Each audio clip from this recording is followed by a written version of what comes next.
Jammu Kashmir union பிரதேச சட்டசபை தேர்தல் முதல் கட்ட வாக்குப்பதிவு 24 தொகுதிகளில் இன்று காலை 7 மணிக்கு தொடங்கி நடைபெற்று வருது. முதல் கட்ட தேர்தலில் 24 தொகுதிகளில் மொத்தம் 219 வேட்பாளர்கள் களத்தில் இருக்காங்க. இந்த தேர்தலில் சுமார் 23 லட்சம் பேர் வாக்களிக்க இருக்காங்க. ஜம்மு காஷ்மீர் தேர்தலில் பயங்கரவாதிகள் சீர்குலைக்க முயற்சிக்கலாம் என்பதால் பாதுகாப்பு படையினர் முழு உஷார் நிலையில் கண்காணித்து வர்றாங்க.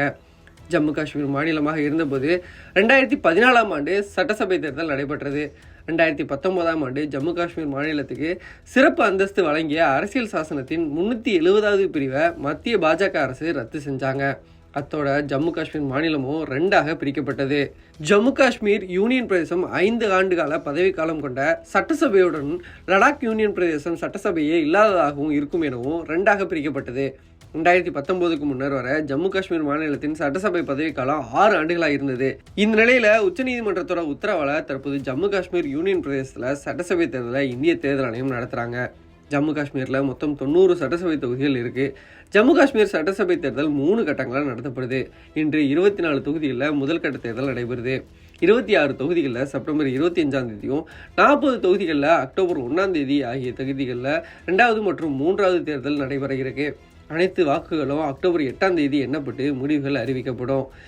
ஜம்மு காஷ்மீர் தேர்தல் காலத்தில் பாஜக, காங்கிரஸ் தேசிய மாநாடு கட்சி கூட்டணி, மக்கள் ஜனநாயக கட்சி, பொறியாளர் ரஷீத் எம்பியின் அவாஹி இந்தியா கட்சி, ஜமாத் இஸ்லாமி கூட்டணி, ஆம் ஆத்மி கூட்டணி ஆகிய களத்தில் இருக்கு.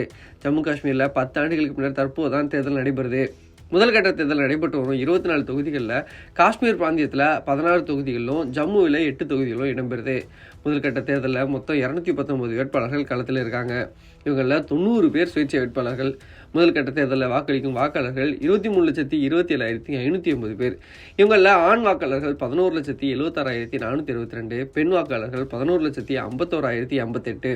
24 தொகுதிகளிலும் 3,276 வாக்குச்சாவடிகள் அமைக்கப்பட்டிருக்கு. சுமார் 14,000 பேர் முதல் கட்ட தேர்தல் பணியில் ஈடுபடுத்தப்பட்டிருக்காங்க.